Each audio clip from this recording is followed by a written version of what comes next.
I want to talk about control. This is a biggie for a lot of people, and that means it probably is a biggie for you because we all want to be in control. I show me somebody who's totally fine when everything's out of control and they're out of control. It takes a certain kind of person with a certain level of resilience and self-assuredness to be that person. And that's what I want to help you to be, is that person. But when we think about control, we kind of have this belief that we need to be in control to survive. You need to be controlling your environment so that you can kind of survive your environment. And when it's all out of control, that makes it more difficult for us to cope and survive. So there's a lot of kind of things that are connected to this idea of being in control. And the very fact there's a potential life or death situation tied in there makes it a really, really important value for us. It's a collective value that a lot of us share. When it comes to our values can be a huge source of our head trash and can be massively triggering for us, especially when we're faced with the opposite. So when we value control, if we are faced with the opposite and somebody treading all over our values, or a situation that treads all over our values, so in the case of control, it'll be not being in control or losing control or being out of control, then that's going to be massively triggering for us, which it will be for many, many people. And I'm going to go through some of the facets of control in a bit, because when you start peeling back the layers of control and really kind of examining it very closely, there's a lot to be done when it comes to clearing stuff, because it's such a little complex little nugget that affects us in so many interesting ways. And I really want to hone into the language that we use when we're describing control to ourselves, because the language is key here, especially in the context of doing clearance work, and using head trash clearance to get rid of that emotional energy and the triggering potential that control and not being in control has for you. So the first thing I want you to consider is, the difference between not being in control versus being out of control. Like if you think about a car, for example, you're either not in control of the car, so you're sitting in the passenger seat, right? You're just not in control of it. Somebody else is in control. But also you could be out of control. Now the passenger's not out of control, are they? The driver who's lost control of the car and is careering down a ditch, they're out of control. But the passenger was never going to be out of control. So it's useful to kind of really be clear what you mean by what you're saying to yourself. Are you saying that I have lost control of this situation? Or are you saying I was never in control in the first place? When you think about a fear of flying, for example, a lot of people with a fear of flying, it's a control issue because they're not the ones driving the plane. Not that they would want to because they don't know how to do it, but the fact that someone else is, and they're in a metal box flying at the speed of light or whatever, not speed of light, but they're flying through the sky, that's terrifying for them, and that's part of what's going on with their fear. Once they kind of are okay with someone else being in control, things become easier for them. Now I want to take you back to the car example, because you could be driving the car that is now careering out of control, okay? Now, practically speaking, you are in control of that car. You're the one sitting by the steering wheel and you're the one by the pedals, right? So no one else is going to control that car as long as you're sitting in the driving seat. So on one level, you are controlling it. You are in control. But then the minute it skids and you aquaplane and all manner of shit's kicking off, then you're out of control. And so then you're losing control. So you see, there's all these different bits that are happening. And so it's useful to kind of, I would do clearances on all these things because they're all different. They all bring about a different emotional baggage, energy, associations in your mind when you think about them, because the language will be tied into some memories that you've had, experiences that you had, and that will bring up emotions and associations and programming and all that kind of stuff is associated with each of these different words that you'll be using to label control, whether it's out of control, in control, losing control. All that stuff will bring up different stuff for you. So that's why it's useful to kind of incorporate all this language as much as you can, and sometimes do different clearances for each one. Now, the other bit of language I want to really hone in on is whether we're saying we're feeling in control or whether we're being in control. Because again, these are very, very different. Now, with head trash clearance, we're working a lot with how we feel and trying to change how we feel for the better. So there's a tendency, and I kind of feel that way, that we work with feeling in control or feeling out of control. Let's go back to the car situation where you're in control. So you're in control. I am in control. So the being in control of the car, you are, there's no two doubts about it, you are in control of the car. But as it's careering away, you could be feeling massively out of control in that situation. So how you're feeling is very different to the practical situation. Let me give you another example just to kind of help you really understand this. Let's say you're watching somebody doing some speaking, public speaking in front of hundreds of people. And you're watching them and they're doing a really good job. They're fine, they sort of haven't dried up their mouth, they haven't stammered yet, it's all going fine. And afterwards you go out to them and go, oh, you did a really great job, you did a fantastic job. You look like you're in control. And then they come back and go, it was a nightmare.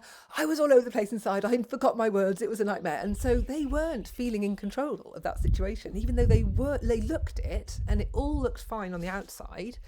Inside, they felt like they were all over the place. So how you're feeling is a huge part of the control pit, whether or not you are actually in control. You could be driving the car, but feeling like you're about to lose it. And it's the feeling that we're really trying to work with here, because this is what dictates everything. When you're in the car and you feel like you're going to lose control, that's going to affect your driving. It's going to feed back into your actual experience. Again, when you're public speaking, you feel like you're going to losing it and you're going to forget the words. Well, guess what? You're probably going to forget the words in a bit because you're kind of looping that back into your experience. So the feeling bit's really important. If we can stop the loop, that feeling loop, to kind of make it worse, and then we can kind of keep ourselves in a good place for much longer. Okay, so the distinction between feeling in control and being in control, I think, is an important one. I've got some notes here I'm checking because there's so many bits of control that need to be talked about. So losing versus not being in yes, okay, let's talk about losing versus not being in control. I think I've talked about that already, haven't I? Losing versus not being in control. And then the final bit that I want to talk about, not final, but one of the last bits around this particular language piece, is the practical versus the emotional. So a lot of people worry about losing control of their emotions, not the situation per se, but how they're feeling and how they are dealing with a situation. And so then they worry that I'm going to lose control of my emotions and I won't be able to cope, and then blah, blah, blah. And then this kind of spirals into something, okay? So this idea of controlling one's emotions is something that we want because we believe that we need to be able to control one's emotions. And there might be lots of beliefs around that. Personally, I think if you should be okay to just, if you need to have a good cry, have a good cry. Like, nothing wrong with that, right? Do it. Like, don't kind of keep yourself, okay, must not cry. That's not going to help anybody. But some people like to keep it together, keep control of themselves in a situation where there are other people around in case they get judged and seen as weak or vulnerable and blah, blah. So these are all, if you're worried about losing control of your emotions in front of others because you might be seen as weak and vulnerable, then other clearances you might want to be exploring are vulnerability, strength versus weakness, needing help or support. If the minute people see you losing control of the emotions, they might come in, swoop in and want to help you, and you might struggle with getting help from people and receiving help, and you might want to appear strong and no, I'm fine, I've got it all, and you perceive that being weak, being seen as weak, is a bad thing. Being weak is not a bad thing. Sometimes being strong can be bad because then people stay away, think, oh, she's got it together, I'll leave her to it. You don't get the help you need in a moment of crisis. So these are all other things that are tangled up with this losing control of my emotions piece.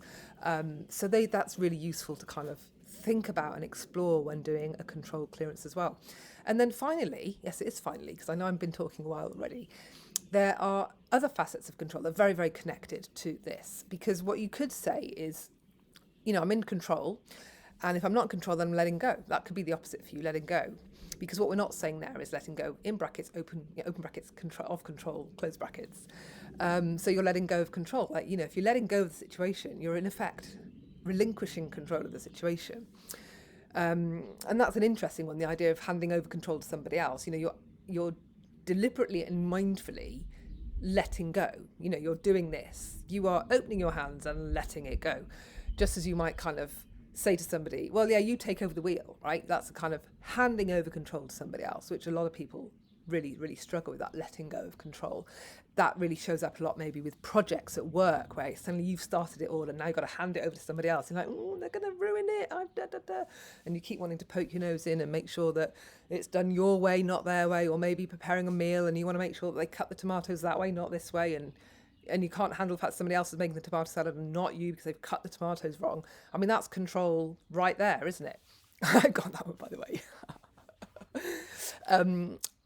So there's these different ways of showing up. So letting go of control. So then when you think about the opposite of letting go, because let's say you came to letting go as an opposite of control, but then you think, okay, well, what's the opposite of letting go? Well, if I'm not letting go, if I'm not doing that, then I'm doing that, right? I'm going to hold on. I'm getting a grip. Right? So this kind of takes you in some interesting, if you pull the thread, see where it goes. This is what's interesting about all this. And you can start getting a sense of the shape of this little clump of head trash for you. So you pull the thread, you're like, okay, the opposite of letting go is holding on. Holding on, what's that all about? Well, do we hold on to our emotions? Do we not kind of express our emotions effectively? Do we not cry when maybe we should? Do we not kind of shout when maybe we should and show anger? Are we just bottling it all in? That's one way you could look at that. Holding on could be holding on to too much shit, like you hoard and you've got crap in your house everywhere and you really need to just have a clear out and chuck the stuff away. So the idea of letting go of things, your clothes, your clutter, your whatever, letting go of stuff like that can be a real, oh, I need my stuff. I remember that I got that 10 years ago when I was there and can't possibly let go of that. We have all this emotional stuff tied into our stuff, right? And so letting go of stuff or holding on to stuff can really show up as well. And notice that we're kind of veering a little bit away from control when we start talking about this kind of thing. The other thing that's really useful to think about is around letting go is arguments and things where you might be having an argument with somebody and some people always have to get the last word.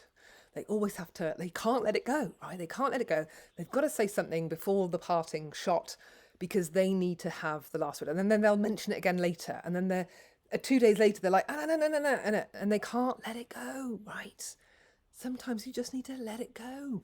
So when you do a clearance around letting it go, then you're better able to, the arguments aren't really a thing as much as they used to be because you can just, you're like, yeah, whatever, I'm just going to let that go. I'm not even going to bite with that one. I'm just going to let it go, even before the arguments start. And it becomes much easier to live in a conflict-free environment because you just don't bite in the same way because you're able to let it go in your mind before you've even verbalized anything, right?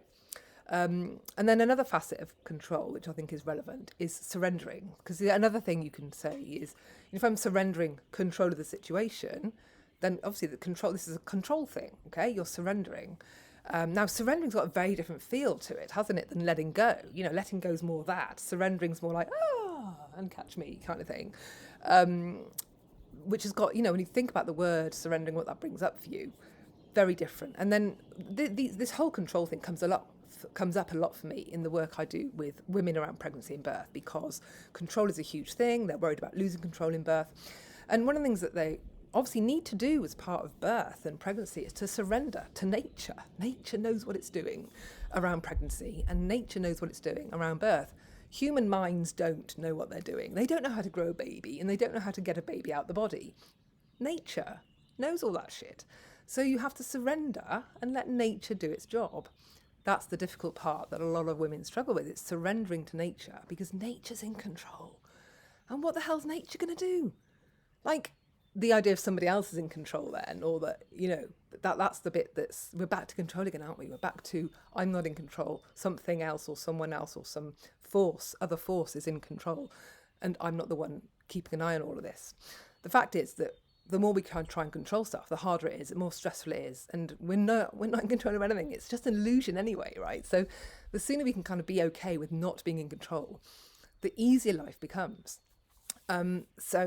Yeah, now I think I've been talking long enough for control now, but I hope that this illuminates a little bit more about what control is all about.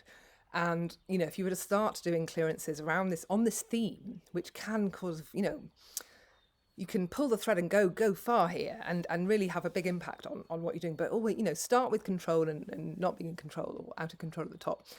And then see where that leads you, and make notes, see what insights are coming up for you based on everything I've been sharing here. write down some of the other possible clearances you might want to do, whether it's losing control of my emotions, not coping, not being, being strong or weak, or being vulnerable, or surrendering, letting go. All of those things would be really good clearances as well to follow up after you've done a control clearance. Okay. Oh my God, there's a lot there, wasn't there? You might need to listen to this one again. Okay, bye for now.